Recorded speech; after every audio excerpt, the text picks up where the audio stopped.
Ladies and gentlemen, this is your captain speaking. Welcome aboard the Financial Independence Podcast.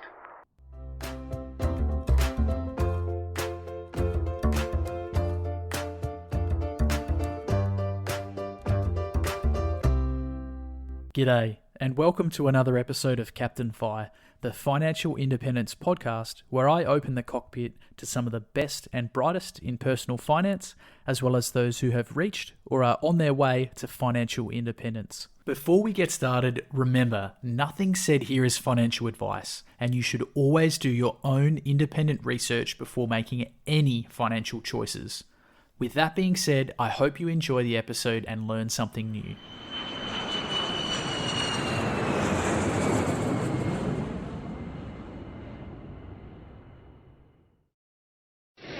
This podcast is brought to you by the best portfolio tracking tool for Aussie investors. ShareSite makes it incredibly simple to track your portfolio with automatic updates of share purchases and dividends, easy-to-read graphs, and comprehensive tax and performance reporting, all wrapped up in an easy-to-use cloud-based system.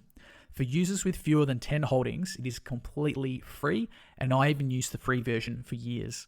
Head over to captainfi.com/sharesite-review to see if ShareSite is for you. Captain Fi listeners can score themselves 4 months of ShareSite Premium for free by using the bonus sign-up code in the article.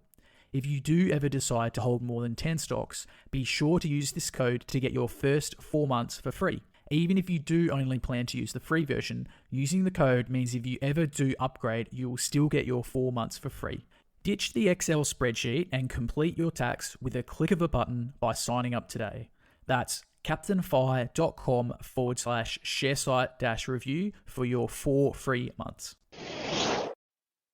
On board today is Nicole Martin, owner of Martin and Fortuin, teaching Financial Literacy Australia.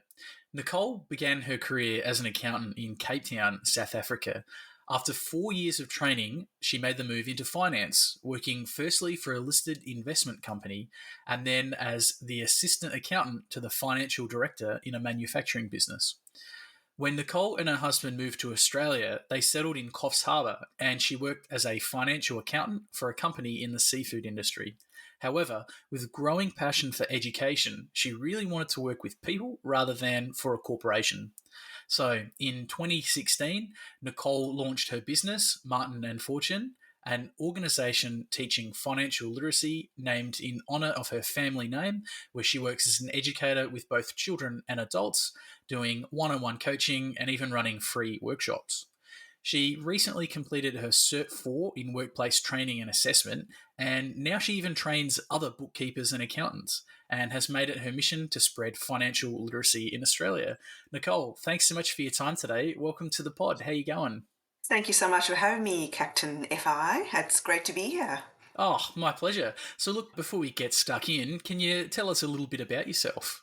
Yeah, so I'm from Cape Town originally and moved to Australia 15 years ago.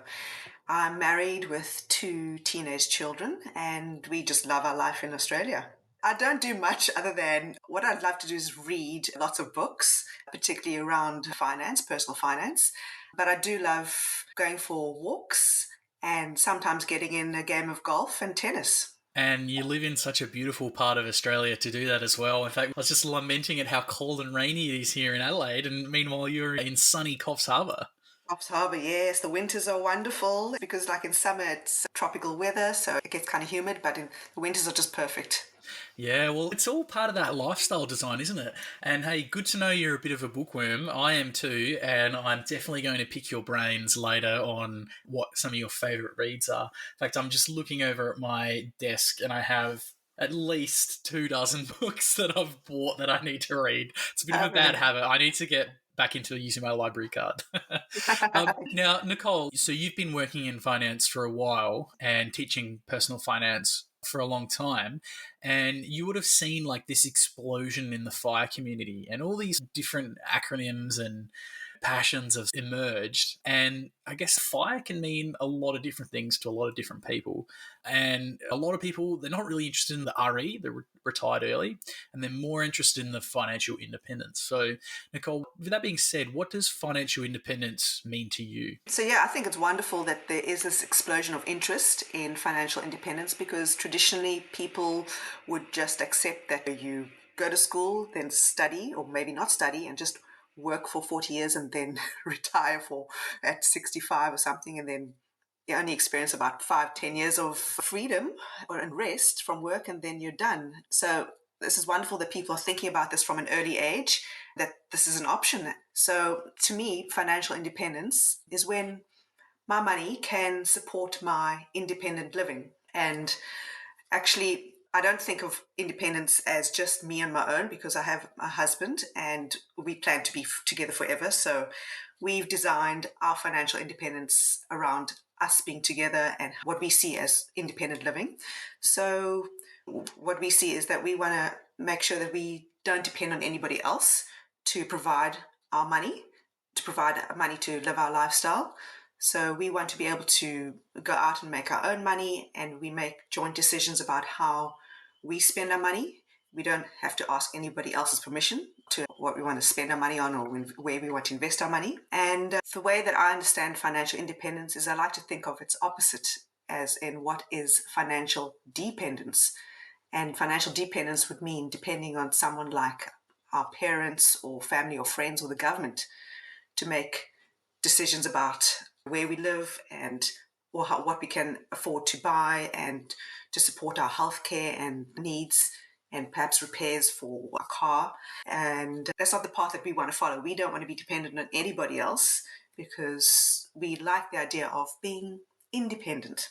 Also, financial independence means that you don't get to blame anybody else for your circumstances. You take full responsibility for all of your financial outcomes. Yeah, I love it. I think that last bit's super important to the self-responsibility. Somebody recently said when you give up responsibility, you give up your ability to respond. So responsibility, response able, it's really about you having autonomy. And I guess that leads into what you said earlier. You want to be able to make decisions about your life. You don't want to be dependent on a government pension, the whims of the politicians in the government of the day. You don't want to be responsible to parents or a job. That's awesome. You definitely sound like a very independent person. You like things your way. Yes, I do. I've always been like that. But I also, it's great being in a partnership with somebody, because you learn that it's not just about only what you want. You have to take into consideration what they want, what they need. And so it's a great learning skill, a life skill to learn. And I just want to say that for people who are on government pensions, we don't all start with the same path, and we don't all have the same circumstances, opportunities.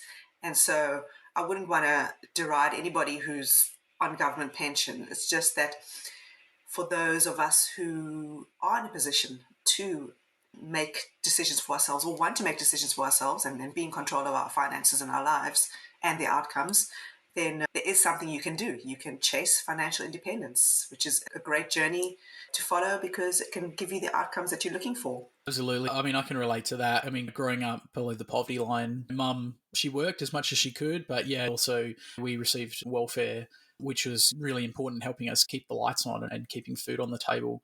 And Yeah. one thing that I absolutely love about my mum, she was always working better, always finding ways to just improve, even if it was just like 1%.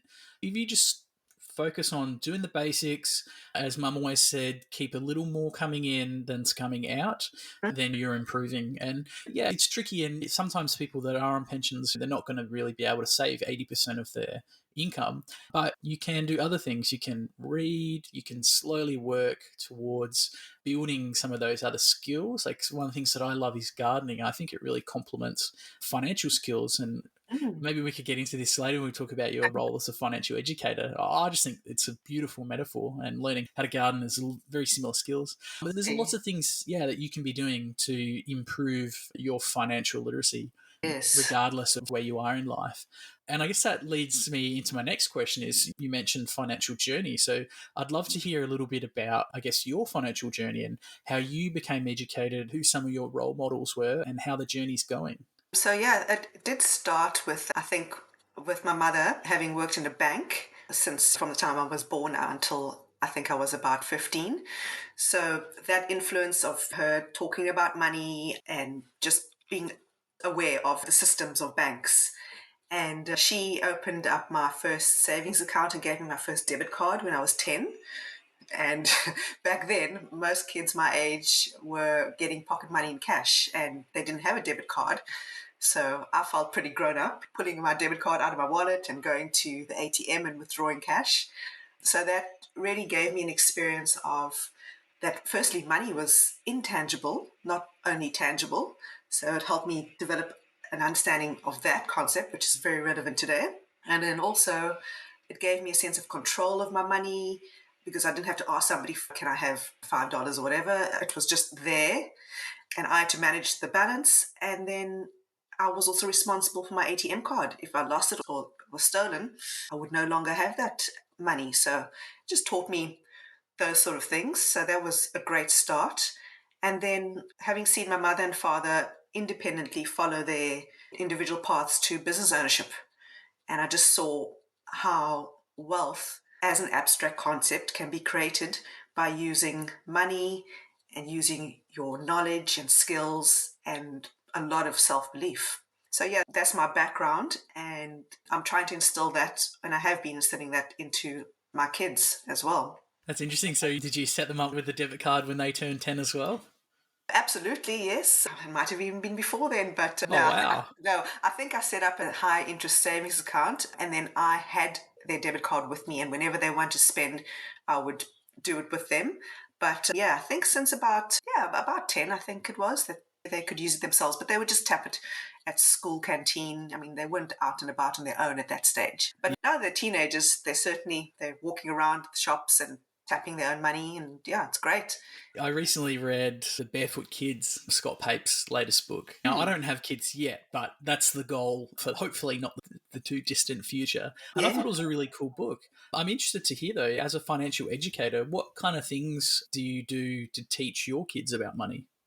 So certainly, whenever something pops up in our life, okay, it's certainly the day-to-day things like grocery shopping, and they don't come along with me grocery shopping anymore. Now they're teenagers, but when they were younger, I would explain why I'm choosing that product over a different product based on, first of all, preference. I don't need the expensive product when there's a similar comparable product that is cheaper priced. That's still good enough.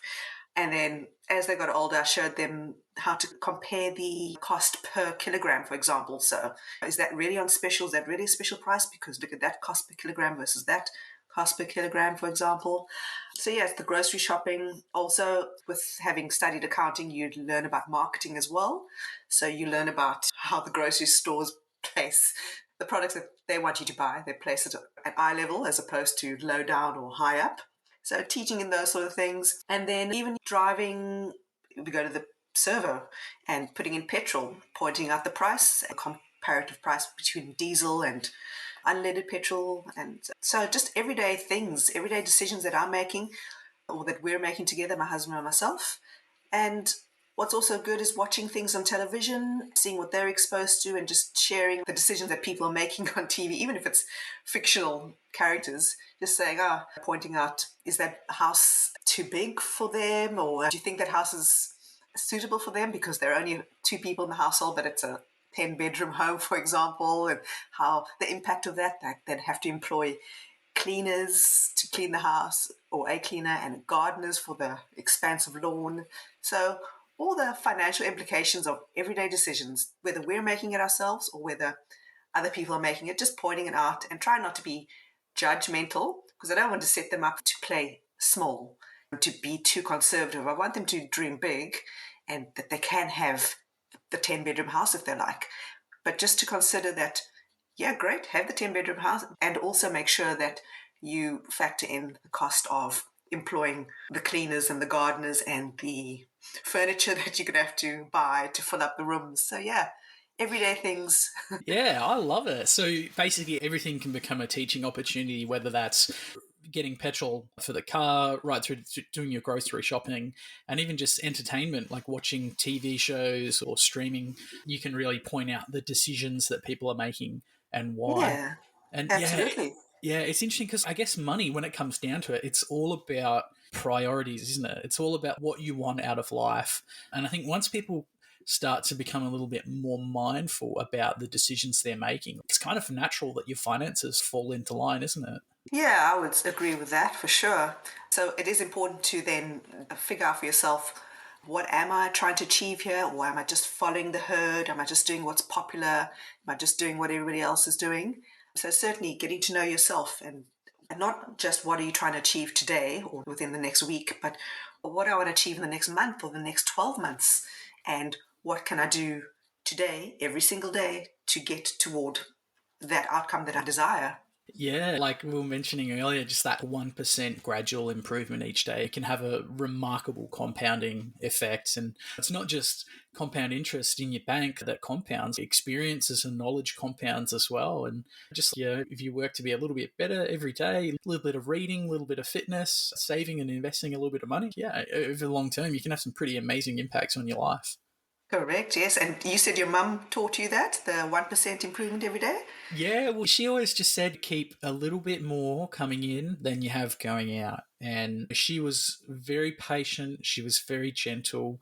She was never really strict or extreme in that regard. She was always very gentle and nurturing. And yeah, it definitely fostered that improvement, that passion, self development. But there was no urgency, there was no rush to it, which was really nice. I mean, she was an early childhood teacher, so she specialised in 3, 4, 5 year olds as a kindy teacher. And so I think that sort of gentle encouragement approach was definitely a big part of her career and a big part of her personality. It's wonderful. Sounds like she set you up very well with good life skills. I mean, and that attitude that, yeah, as you said, 1% improvement every day. You're working towards something rather than just accepting where you are and then looking to others to solve your problem for you. You actually just doing a little bit every day. So that comes from having an element of hope and future forward thinking. So it's really good. Yeah, sometimes I need to remind myself as well that it's okay to slow down and enjoy the journey a bit more. I can tend to become very goal oriented or very outcome fixated. So, yeah, for me as well, it's just deep breath and enjoy the journey. So, speaking of the journey and moves, you moved from accounting, so obviously very big into numbers, and you understood finance and tax and how companies work, and you moved into financial literacy, running financial education platforms. Can you tell us a little bit about the move from accounting into financial literacy and what has changed for you? Yeah. So I would say that my move has been more from being a full-time accountant into a part-time accountant, because I still provide accounting services, but on a very small scale to a limited number of people and or businesses, because truly what I enjoy doing, what I feel I'm called to do, is to connect with people on a personal level to help them improve their personal lives. So I still enjoy accounting, or I really appreciate that skill, and I'm still trying to continue to maintain that. But I just remember that when I started off my career 24 years ago, and working as an auditor, and you'd go visit audit clients, companies, and just speaking to management, the owners, the staff, and just seeing.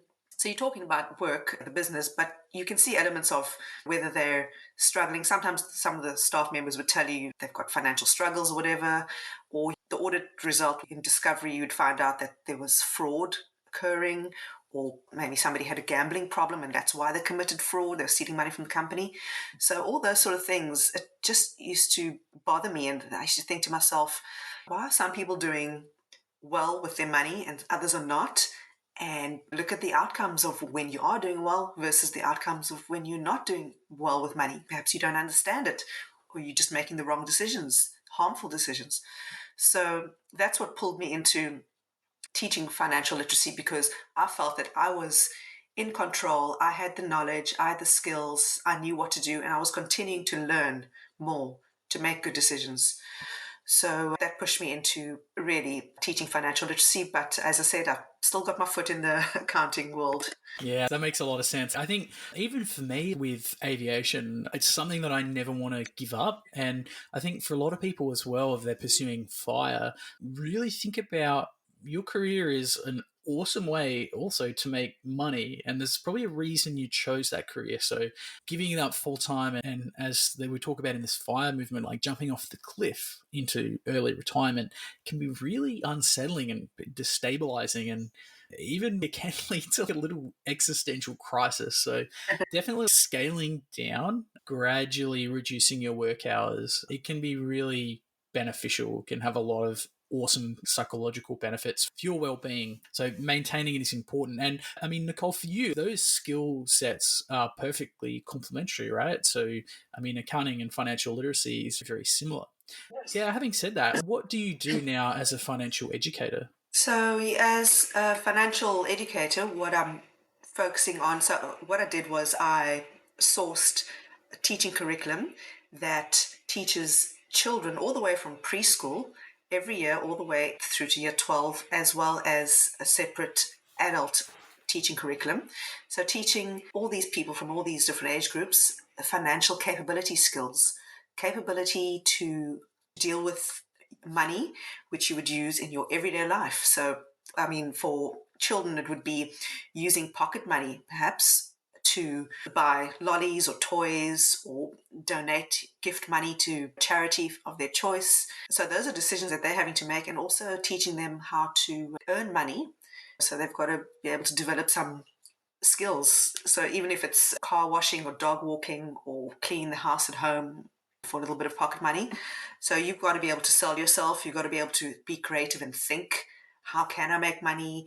You've got to be able to deliver. If your parents ask you, can you do something? Do it with a good attitude, because those are skills that carry through into adulthood. If your boss asks you to do something, do it with a good attitude, because you're likely to get better work because they can see that you're somebody who has a great attitude. And then for adults, it would be teaching them about financial capability skills to afford your rent or your mortgage, so choosing the right properties so that you can afford the rent or the mortgage and not overextending yourself so that you're under financial stress. And budgeting, so you can buy your food, pay for electricity, clothing, transport costs, investing as well, because you've got to have some forward planning for how can you continue to make your money grow so that you don't have to stress about every dollar that you earn today is just enough to service your current day needs. You need to think about the future what if you can't work because you're sick or you're injured, or perhaps you just don't want to work anymore, like the financial independence path. You just don't want to work anymore. So, yeah, it's financial capability skills. That's the all-encompassing curriculum and the whole idea behind what financial educators do. And how do you deliver this? Do you go into schools, or it's like a coaching sort of service? How do you actually teach? So I have tried to get into some state schools, but they're quite chock-a-block with their other curriculums, which I understand, the other government-issued curriculums. Private schools have a bit more flexibility, although their timetables, they have a lot of demands on them. So what I find is that as an extracurricular activity, that's been more successful. Parents have enrolled their children in for after-school lessons with me. And I've run holiday workshops for children as well. And then when it comes to adults, I have run after work hours workshops for adults. And sometimes some adults have done one-on-one coaching, like an hour during their workday. So that has helped as well. So it's spread over all sorts of areas. Oh, awesome. And so you do this one-on-one face-to-face, and do you run online training as well? Yeah, so what I've done is I've purchased a financial education package online course from the National Financial Educators Council in America. And I found that this course has been really great because it is designed by teachers, people with education background, in collaboration with financial professionals. So taking those two skills, they have combined, developed this curriculum, which has been really great because it targets and understands how to target teaching children from all ages, all the way from preschool all the way to year 12, as well as adult education. And so what I've got is access to their online financial capability course. And so on my website, what you can do is go select a course. So you can either select to have access to the full online course, which is lifetime access. So you can run through the lessons, there are videos, there's reading to do, there are workshops and worksheets and activities. So it's beautifully set up and it's a great learning management system. And then in my offering, I also offer you support, so one-on-one support or group support. So I'm actually offering you some lessons as well. So in addition to the online course access. Yeah, it's helpful. Sometimes like having that one-on-one access can be, or like coaching can be really helpful for people because, I mean, I remember making the jump from high school to university. And in high school, it was very much, you obviously had your curriculum, your coursework, but you had this teacher who was helping to guide and coach and mentor you through the syllabus. And then going to university, boy, wasn't that a shock. I don't know if the university just don't care or they just don't have the resources really to be able to do that. And so, yeah, you're thrown into that big bad world of self-directed education.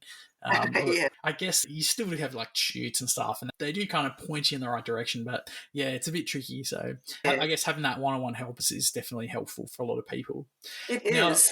so Nicole, obviously your parents were business owners, right? And they taught you about this. But how have you found now running your own business as opposed to your previous job as a professional employee? Oh, yeah, it's a vast difference. And it's something that I chose, fortunately, because I really just felt like I wanted to give this a go because I am independent by nature and I just felt like I could do well on my own, managing my own time and managing my own projects. So I personally have found it very satisfying working for myself. And I feel that my productivity hasn't decreased because I am self-motivated. So yeah, I love the freedom to work on days that I choose to work and at times that I choose to work that suit my lifestyle with my husband and my kids and living in this beautiful Coffs Harbour city. And I get to work on projects that I choose to work on and with people I choose to work with. And I have the freedom to reject projects I don't like and reject people I don't want to work with. Obviously, there are consequences, whether it's accepting or rejecting. There are consequences, whether it's financial consequences or it's networking consequences. But all in all, I just found that it's been a great experience for me. And I think that everyone, if you have the opportunity, should try it at least once in their lifetime. Yeah, I mean, I think as well, another thing is a lot of people that are interested in financial independence, when you talk about business ownership, it's very similar. The outcome is kind of similar. I mean, except for like you die hard passive income people that want to just sit on a beach and then sip a pina colada out of a coconut. But I mean, that's not really, realistically, that's not most people. No one's going to sit on a beach for decades. No. You could do it, I guarantee, after a couple of weeks, maybe a couple of months, you'll get bored. I think people need some kind of passion or some kind of purpose, identity, connection. And it's ironic, a lot of people in the FIRE movement, and they retire, or they start a business because you've got this safety net. You do have these dividends, or you've got this rental income, or these other sources of income that really do free you up to take more risks with your time. And yeah, starting a business can be a lot of fun. But I mean, I've learned this the hard way as well. It's not all beer and skittles. Like there are some challenges to becoming a business owner. Would you be able to speak to, I guess, some of the challenges you've faced and maybe what are some of the negative aspects of being a business owner? I would say, so you have to get your own insurances. So you've got to know what insurance you need for whatever you're doing, whatever goods or services you're providing, the applicable insurances. You've got to get your administration. I mean, I guess that all falls under administration. You're responsible for, if you think of a large corporation, there's human resources. If you were employing people, even just one person, you'd have to make sure that you understand your superannuation obligations, you follow the Fair Work, well, in New South Wales, the fair trading rules. So you've got to get familiar with those acts. So you've got to pay people according to their award rate, for example. Yeah, you've got to understand your company insurance. And also another thing that a lot of people don't think about is they're so focused on the business that they forget to account for their personal life finances, such as their personal life insurance and their total TPD, their total and permanent disability insurance and income protection insurance, and making personal contributions to their superannuation fund, because you're no longer obligated, because now you're in control of your own money. You're not employed, you're not an employee, so nobody's making those contributions on your behalf. But it's quite tempting when you have this money coming in, and you've got to be able to separate how much of this am I directing toward making sure that I am covering my personal life, ensuring my personal life, and I also need to cover the business and sustain the business. It's like having two babies, or you've got to look after them equally. Don't neglect one. Yeah, no, I can definitely relate to that. There is a lot. So I guess the big one then, my big takeaway from that is there's a lot of uncertainties that you have to now manage as a business owner and a lot of distractions. So it's not as straightforward as just rock up and work on your jobs. Or, I mean, having said that, some professionals, they can be quite challenging, but I guess you've got that neat kind of boundary as an employee, whereas as a business owner, you really have to start thinking about a lot of stuff. And sometimes you don't know what you don't know. So, yeah, there's a lot to it, managing that admin, all the insurances. And then again, at the end of the day, you have to be producing a product that generates value and makes income. Correct. Yeah. We'll get back to the show in a moment, but for now, I want to ask you a question. Do you have a side hustle? And if you do, is it scalable? My side hustle is building and running websites, a form of digital real estate. Now, it might sound tricky to make money online, but really, they're just small online businesses that have low overheads, high margins, and which you can easily scale by outsourcing. If you've ever read The 4-Hour Workweek by Tim Ferriss, then you're on the right track. What I love about websites is, just like my investments, they're working 24/7 to make me richer. And I can put as much or as little effort into running them as I like. I can pay a writer to produce a piece of evergreen content, which is then edited and posted by a virtual assistant, and then it can be viewed potentially millions of times and easily updated by my editors over the years to remain relevant. If you want to learn more about this lucrative side hustle and retraining for the digital workforce revolution, then check out my article about making money online and read my review of the eBusiness Institute and their online self-paced courses. The eBusiness Institute cover everything from total beginners right through to advanced web design and how to buy, renovate, run, and sell websites for profit. As a graduate of the eBusiness Institute, I can't thank Matt and Liz enough for the valuable web skills I've developed, and now I can enjoy growing my portfolio of websites for semi-passive income. Captain Fi listeners can register for free access to some of their resources by following the link in the eBusiness Institute review article on captainfi.com. So, what are you waiting for? Start learning how to build a portfolio of digital real estate and use websites to make money today. So look, Nicole, it's been awesome to chat a bit about, I guess, your journey and business ownership and in financial education. But this wouldn't be a personal finance podcast without asking a few personal finance questions. So I'd be keen to ask a bit about your personal finances, if you're open to it. Yeah, sure. So I've always started with the basics of, you just start with a high interest savings account, because that is where it's the safest place. You're going to get your money. It's not going to be lost to stock market movements or any market volatility. And that is where I save our emergency fund money, money that you need, that you can't afford to risk in losing, lowering in value, because that money is there to cover you. I use it to cover our insurance excesses. If anything should happen, to cover car insurance excess, home insurance excess, medical insurance excess, and also making sure that we have at least 3 months of living expenses covered. So yeah, that's all in the emergency fund, which is in the high interest savings account. And then property investing, we haven't really had the stomach for it, because we're just not comfortable with the high level of debt that's required, that we have to take on. I mean, we already have a mortgage debt, and not quite comfortable with property investing. But what we do is real estate investment trusts. So that's buying units of a real estate investment of a trust which buys properties or manages properties. So that's as close as we get to real estate investing. But the main thing we do is stock market investing. And that's because I feel comfortable and I understand the stock markets because I worked at a company that was listed on the Johannesburg Stock Exchange, and that company invested in other companies. So my job responsibilities were directly related to investment deals, mergers, takeovers, share acquisitions, and dealing with the share registry.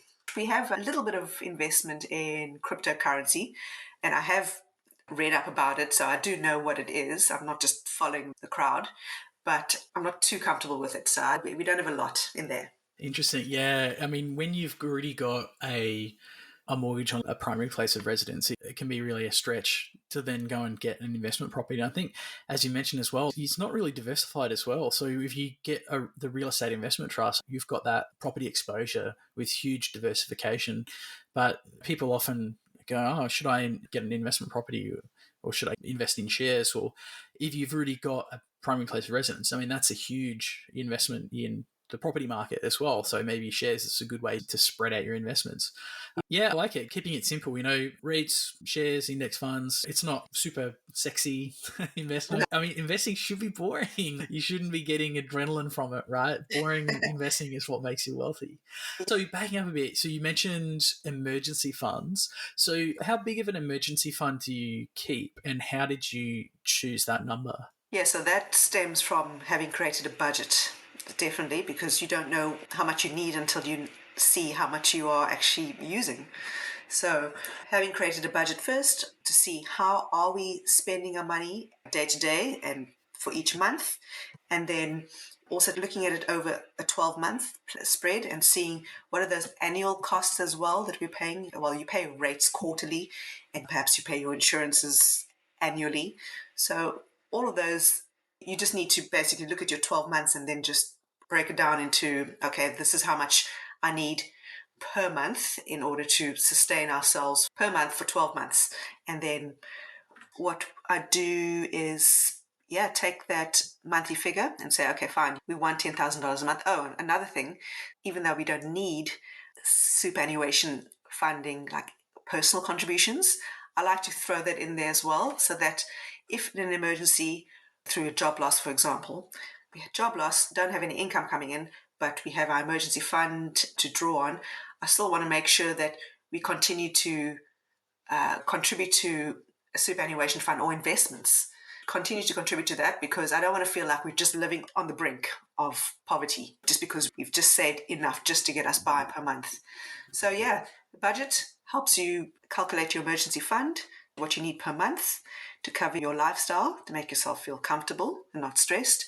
And then the general advice is that save 3 months at least, but I actually like to save up to 6 months so that if we need to depend on no income for 6 months and we have our emergency fund for 6 months, then during that 6 month period, hopefully one or both of us is able to secure employment within that time. And then we'll be back to where we were before. Yeah. I think that 3 to 6 months is a good starting point, especially if you're in an accumulation phase. Now that I've semi-retired, I do keep a bit more cash now. So I'm between 1 and 2 years worth of cash savings. But I guess I also have pretty low expenses, so it's not a huge part of my net worth. Yeah. And another thing, I mean, when it comes to building up that 3 or 6 months worth of emergency funding, it can be such a long journey. You think that you're never going to get there because realistically, a lot of us can't afford to save 50% of our income and then put it toward an emergency fund savings account. So generally, people are saving perhaps maybe 10% of their monthly income and setting it aside in that high interest savings account, emergency fund. So 10% every month, 10% of your monthly income, your take home pay, times 10 months is going to get you to 100% of your monthly take home pay. So that's just 1 month. So 10 months will get you, 10 months of saving will just get you 1 month of take home pay. But now you've got to actually get up to maybe 6 months. So that's going to take you 60 months, which is 5 years. And so people get discouraged. They think, what's the point? Because it's happening so slowly. So they just end up probably neglecting their emergency savings account or spending the money. But the whole idea is that you don't know. You may never need it for the next 5 years. But after 5 years, something could happen. And then you're going to be so grateful to suddenly have this $60,000 or whatever it is in your emergency savings, as opposed to not having it.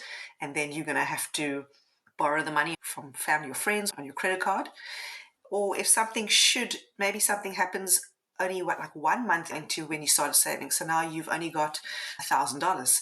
But that $1,000 is going to make you feel so good that at least you've got something rather than absolutely nothing. Yeah, and look, I guess the other aspect to this, other than the insurance fund, which is a form of self-insurance, the other aspect is you can buy insurances. So, I mean, with that being said, what kind of personal insurances do you use? Oh, for sure. Income protection insurance, that's a big one as well. And they're all big because there's life insurance in the event of you dying and then you want to take care of your dependents, whether it's your spouse or your children. So if you're a young person with no spouse or children, no dependents, you don't really need I'm not giving advice, but you may want to consider how much life, maybe you don't need a lot, or maybe you want to buy life insurance because you can make your parents a beneficiary. So it's not just only for people who have true dependents. So anyway, there's life insurance, there's income protection insurance to protect you in the event of you being unable to work. That doesn't cover job loss.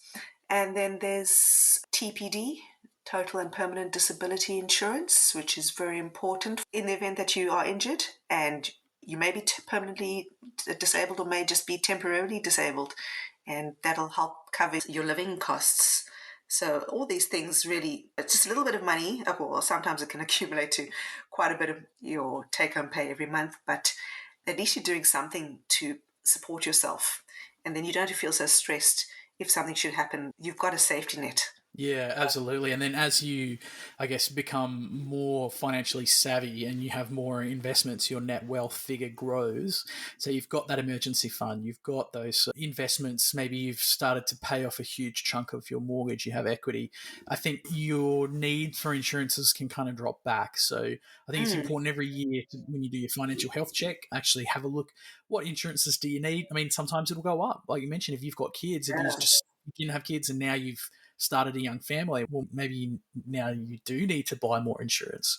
Maybe your property has gone up. The cost to rebuild the property has gone up. And that's what I found myself in that position. The cost of the builds doubled. And so, yeah, I was significantly underinsured on my investment properties. That's where it would help to speak to an insurance broker or a financial planner. A financial planner would look at your whole financial life. But an insurance broker could tell you whether you're overinsured or underinsured on any of these insurances, because you don't want to be overinsured. You're paying too much per month and you don't actually need all that cover. But you certainly also don't want to be underinsured. So it's not trying to do it all on your own. It's really helpful to speak to professionals because they've got a wealth of knowledge and you can just tap into that just in a moment in time. But for that moment in time, you get the advice, you apply it, and it just sets you up for comfort and assurance. Sets yourself up for success, doesn't it? So a really good person to listen to with that is Catherine Hayes. So I interviewed Catherine Hayes about insurance last year. She's brilliant. She has a podcast, The Money Madams. Definitely worth checking the Money Madams pod out. And then, check the interview out I did with Catherine. Yeah, she's a really smart person. And yeah, she's exactly that. She's an insurance broker. She's a personal insurance expert. So yeah, you kind of don't know what you don't know. So it's worth just having that conversation. Even once you've done some more reading into it, I'm not saying you have to use an insurance broker, but at least have that conversation because then, like I said, you don't know what you don't know. You might be shocked what you don't. Yeah. So look, I guess backing up a bit, I should have asked this at the start, right? Because I guess the foundation of any good budget is income, incomings, outgoings, right? That's got to be two of your favorite terms as an accountant. So what are your inflows? What's your income look like these days, especially having transitioned to business ownership? So I operate under my own business name and I do accounting work. So I've got that business income coming in. And then, under the same business name, I'm also teaching lessons. So that's just another business activity under the same name. And then I've got investment income coming in from share dividends, from high interest savings account income. What else? And so I don't earn any rental income, but I earn the real estate investment trust dividend income. And I've got included in my net asset value calculation is the capital gains or the capital value increase on my share investments, my cryptocurrency investments. Yeah. Wow. So just off the top of my head, that's 8 different streams of income. Really? Is it? Yeah. doesn't seem that many. Yeah, that's great. And then does your husband run the seafood business, or is that your... Yeah. Sorry, he's an employee Oh, okay. of that business. So he's got that income. So yes, if we look at our family budget, yes, then that's his employment income coming in. Yes. Wow. I'm the one with more complicated, not complicated, but I have more streams of income because that's what I'm interested in doing.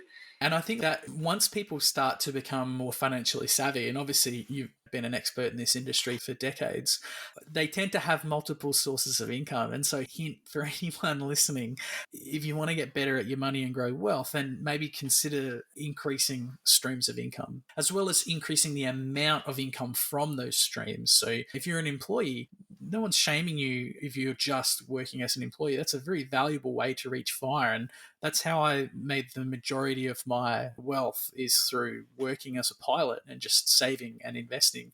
It's a very powerful tool.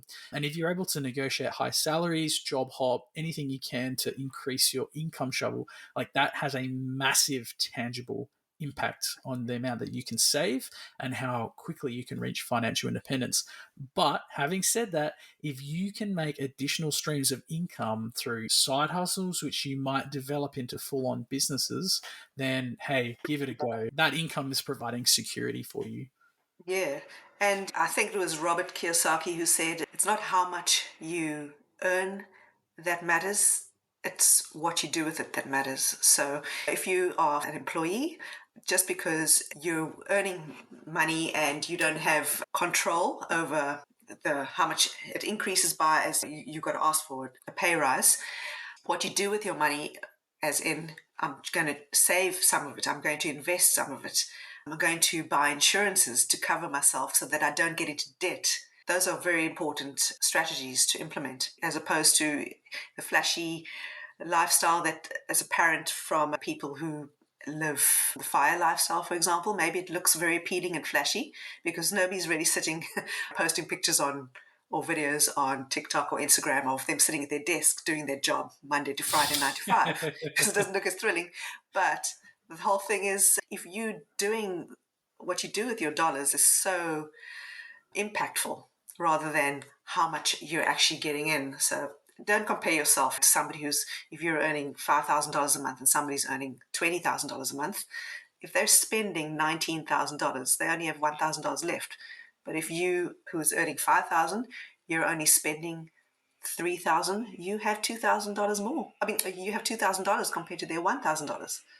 But then what do you do with that? If you're investing it, and they're investing it, you're going to come out better than what they are after 12 months, for example. Yeah. Yeah, that's right. And typically these high earners do tend to be high spenders. And I guess that's the flip side to the income, is if you do inflate your lifestyle with your wage, it's a trap. Yes. And to get ahead, you really need to be saving and investing. And look, like I said earlier, you don't need to go crazy with this. Ultimately, it comes down to your values, what you're trying to achieve, and what you want out of life. Nicole, do you have a target savings rate that you try and aim for? It's based on the budget that I designed and for our family. And the rate for our savings account is 10% of our take-home pay. So that's where we start. And then a further 10% is directed toward investments. So that's a total of 20% of our take-home pay so far. And then 5% we direct toward things like more immediate goals. So 12-month goals wanting to achieve, whereas those other ones are long-term goals. So yeah, 25% around about there. Sometimes we don't always hit it because we don't want to stress ourselves out. I mean, because these are nice to haves. But the 10% emergency savings, that's non-negotiable. Of course. Yeah. And do you include your partner's superannuation as well in that, or is this is your just take home pays? This is our combined take-home pay, and that includes personal super contributions as well, which is in that 10% investment. So investing in Yeah, super contributions nice. and investing in shares and Okay. cryptocurrency. Yeah. And so we talked a little bit briefly about what you invest in and why not. So I guess that leads me to my next question. It's, do you have a fine number or a passive income that you are trying to achieve, and how far away are you? Far away, I don't look at it too often because I just have this general idea that as long as we're living comfortably, we're not stressed, we're working toward our goal, and our goal is having this budget which is forecasted for into the future, where it tells us how much we need to invest every month in order to deliver a monthly income, a passive monthly income, which can sustain us for the rest of our lives. But I don't see myself ever giving up on active work because I found something that I really enjoy doing, and I don't want to stop learning, and I don't want to stop sharing and teaching.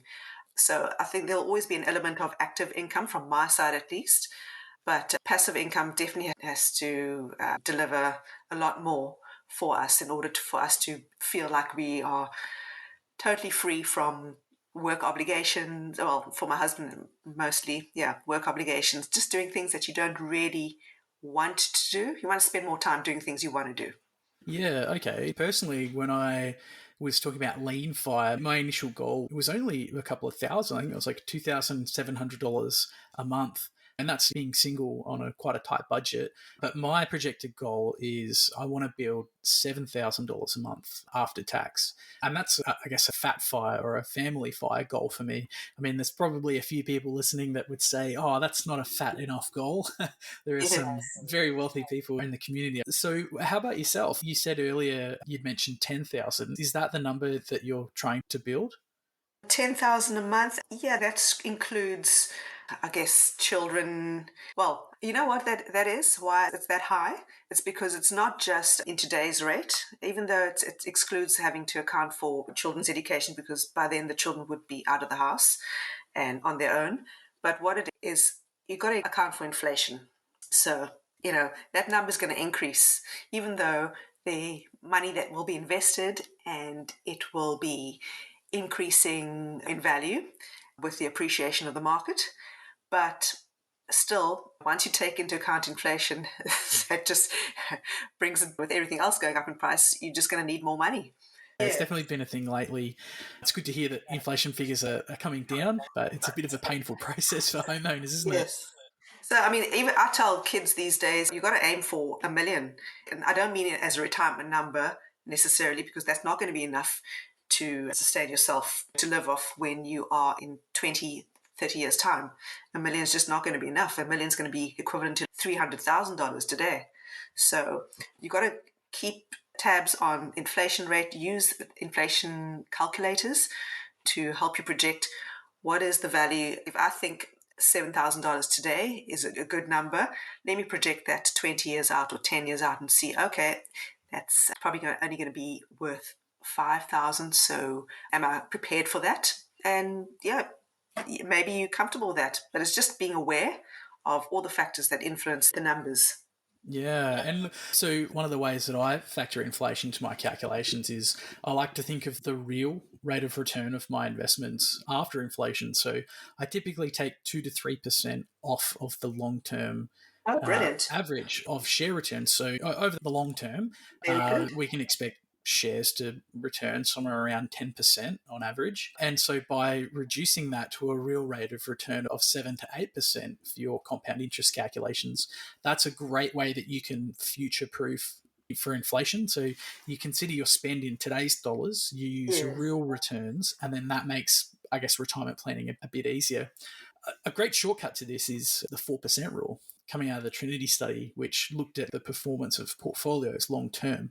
And the 4% rule basically says if you can withdraw 4% of your portfolio and it should theoretically last forever. There are some big caveats to that, in that when we talk about like early retirement, we're now talking about very longer periods of time. As you mentioned earlier, active income or flex rate is important as well. That makes the portfolio chance of success higher. But having said that, some people do like to choose a smaller withdrawal rate, like a Mm, 3.5 or a 3. yes. And in fact, some people actually tie their withdrawal rate to what the market's actually doing. So there are some interesting ratios and calculations that you can do regarding like a market's PE ratio, and that you can actually change that withdrawal rate. And there's some awesome stuff online on early retirement now with Yeah. Carsten. But God, this is a long way of saying I'm interested to hear about, I guess, your retirement planning. I mean, are you comfortable with the 4% rule, or would you choose a different withdrawal rate from your investments? Yeah, I think the 4% rule is based on 25 years of, well, at least 25 years of return. And then anything above that, well, if you want to see yourself living off the money for longer, you're going to be relying on the increase in value of the investment. So I'd be a bit more conservative, and I even go 3% withdrawal rate because I am conservative by nature. So I would like my projection, as you've done yourself. You mentioned that you've also taken into account inflation, you factor that into your projections. And so what that means is that you're being conservative in your expectations. So yeah, so that's what I would do, and then I'd be pleasantly surprised if I have more than what I expect. And then perhaps there are some years where I want to spend, might be a few years where I want to spend 5% because something exciting is happening like this. I want to go on this overseas trip and I want to withdraw 5% for that year. Then I have the freedom to do that. Yeah, it's good. It's not about being stuck in, I guess, dogma, but instead being flexible and mindful with your money. That's right. And so using the theory and the discipline, but using it to accommodate your desires and not being so stuck and rigid, as you said. Now, you mentioned before you have got a primary place of residence. And when it comes to housing, so are you prioritizing paying off your mortgage, or are you prioritizing investing? Or is it a I, combination of both?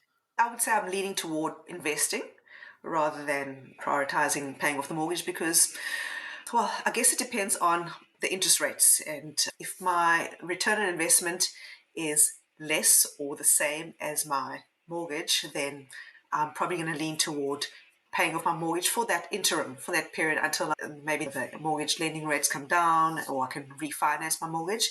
But certainly, yeah, investments to me have a bigger potential for growth, exponential growth, compounded growth versus paying off my mortgage. My mortgage I can see is a fixed balance. It's coming down gradually. My interest rate is manageable as long as it's less than what I can earn through investments. So my mortgage is something that seems to stay more constant than the potential for investment earnings. Yeah, and I think we do see this a lot with, I guess, people that are a bit more financially savvy. Is they've run the numbers and you consider the grossed up mortgage rate, interest rate that you're paying, you compare that to what you'd be getting for investments. And of course, you do need to gross that up as well to consider the fact that if you're paying off your housing, well, that's like a guaranteed return.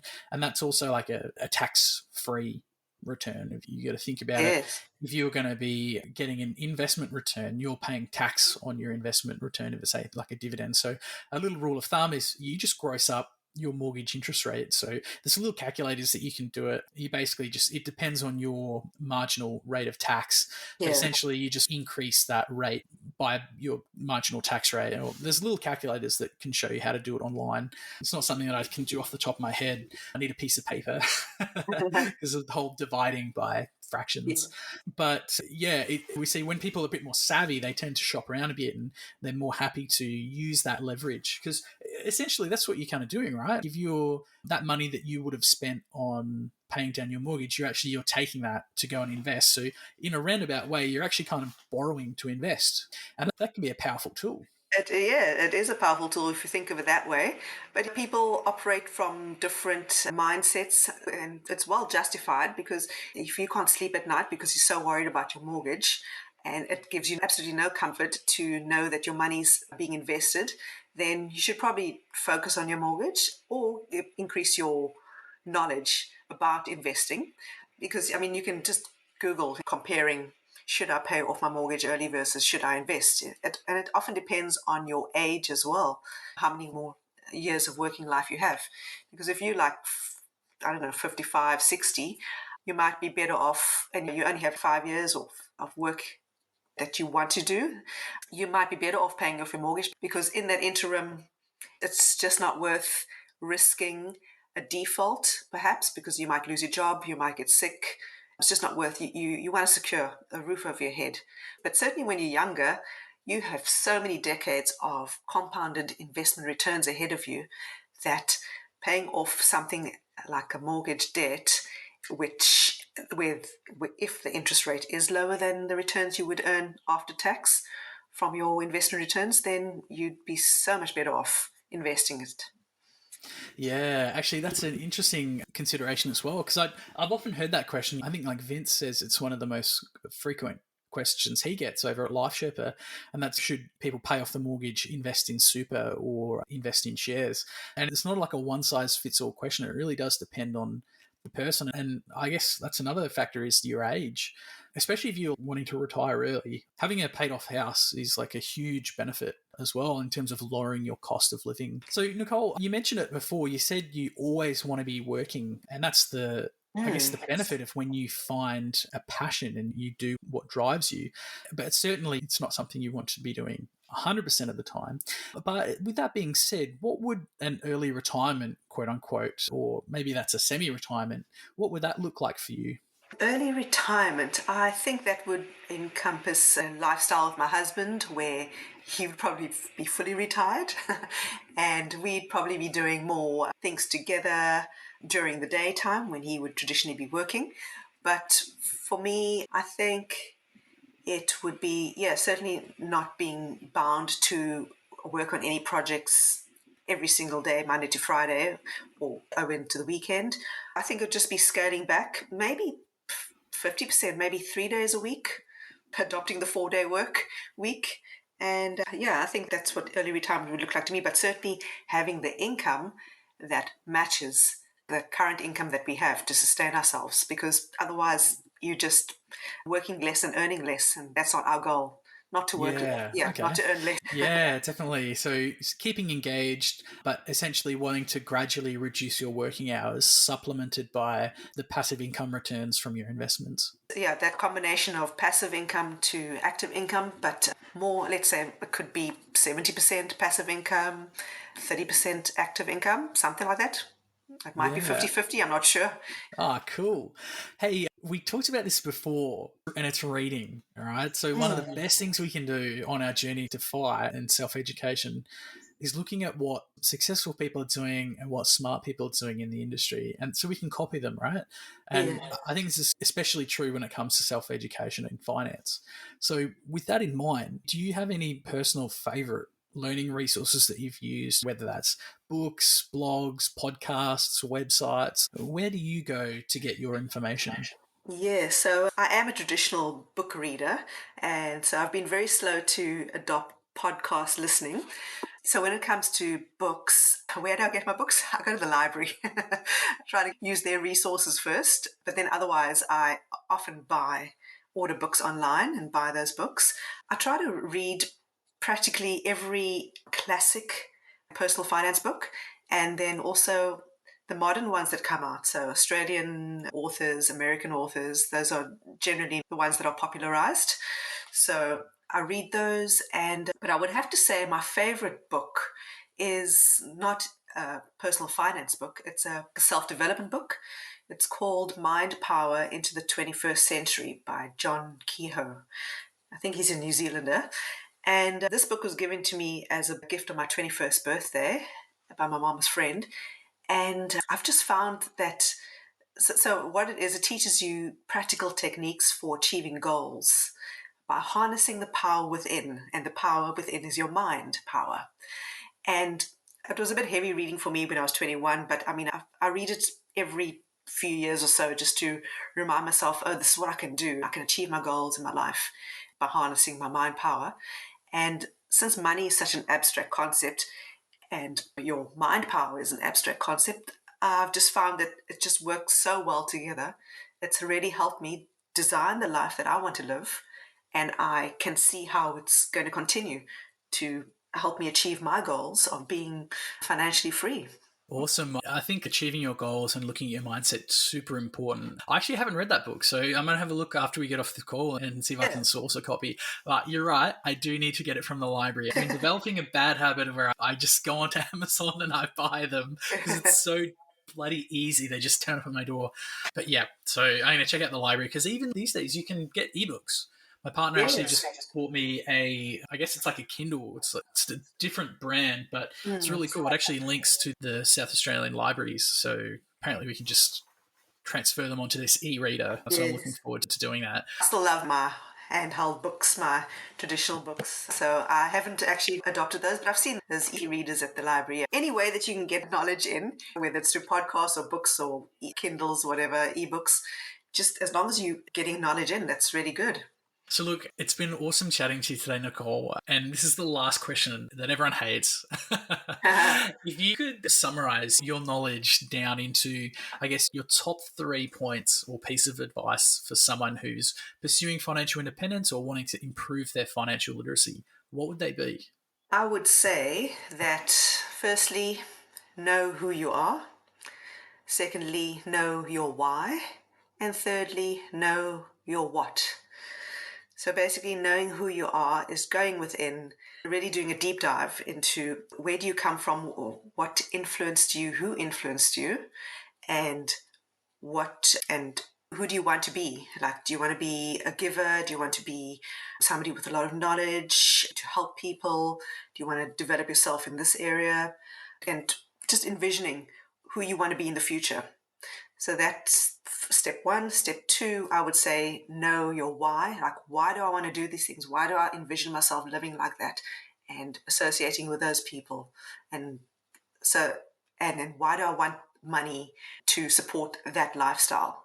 Maybe I don't need to go for the high-flying job because I don't actually want those outcomes that it's going to produce. I want to buy a tiny house, set it up on a block of land and have chickens running around, whatever. So that's why I work. That's why I earn, so that I can live that lifestyle. And then thirdly, know your what. Know what you have to do. What do I have to do every step of the way? As you said, that 1% improvement every single day. What do I have to do in order to achieve those goals? To see the vision of who I am going to be and why I'm doing the things I'm doing. Oh, yeah, I love it. I think the 3-step approach to going forward is really important. And it reminds me of a really awesome book by Simon Sinek, Start with Why. And I guess he said you should know why you're doing something, because then you can kind of figure out the how and the what, kind of in that order, if that makes sense. I think it's important, as you said, starting in before the why with who you are. Because any good pilot will tell you this. If you want to get somewhere, you've got to know where you are, right? It's just like a GPS when you're in your car. If you want to get somewhere, you've got to know where you are to know which turns you have to take. So starting with who you are and where you are and knowing what you want or why, I think they're really powerful ways to move forward with your financial education. It's absolutely brilliant. Look, thanks so much for coming on the show today, Nicole. I guess before we finish up, is there anything else you'd like to mention to the listeners today? And also, where can we find out more about you and contact you? Where's your website? And are you on social media? Okay, yeah, I am on LinkedIn. My profile name is Nicole K. Martin. I am on Facebook under the business name Martin Fortuin. I have a website, www.martinandfortune.com. And I'm available on email as well, nicole@martinandfortune.com. And then to take you up on your offer, anything else I'd like to mention today? I take a holistic approach to life, and money is just a tool, and a very important and useful tool to deliver the vision that I have for my life. So I would just like to share this with your listeners, that thoughts become things. If you want nice things, then you need to think nice thoughts. And thoughts, words, and actions become the things that we see in our life. So whatever you see in your life today is a result of your past thoughts, your past words, and your past actions. And whatever you want to see in your future life will be created by today's thoughts, today's words, and today's actions. So I implore you to choose wisely the people you hang out with, the people you listen to, the people you follow, and choose wisely the thoughts that you think and the words that you speak and the actions that you take. And I hope that you get to live the wonderful life that you dream of because you deserve it. What a wonderful way to finish up. I really love that. Thanks so much for sharing, Nicole. Thank you for having me, Captain FI. It was great to be here. My pleasure. It's been an absolute blast. And hey, I'm sure we'll be chatting to each other around the traps, but I'm looking forward to seeing how your financial education company grows. Thank you so much. And I look forward to following your podcast to hear more great people that you're interviewing. So thanks for setting it up, and you're doing some great work there in the world. Thank you. Thanks very much. My pleasure. All right. I'll catch you later. Thank you. Have a good day.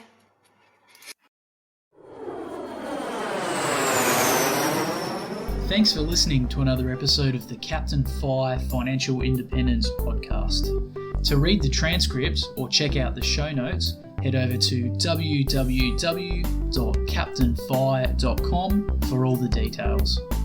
If you have a question for the captain, make sure to get in touch. You might even make it on the airwaves. You can reach me online through the Captain Fi contact form or get in touch through the socials. I'm active on Facebook and Instagram, as well as a number of online finance and investing forums. And finally, remember, the information presented on the show and the links provided are for general information purposes only. They should not be taken as constituting professional financial advice.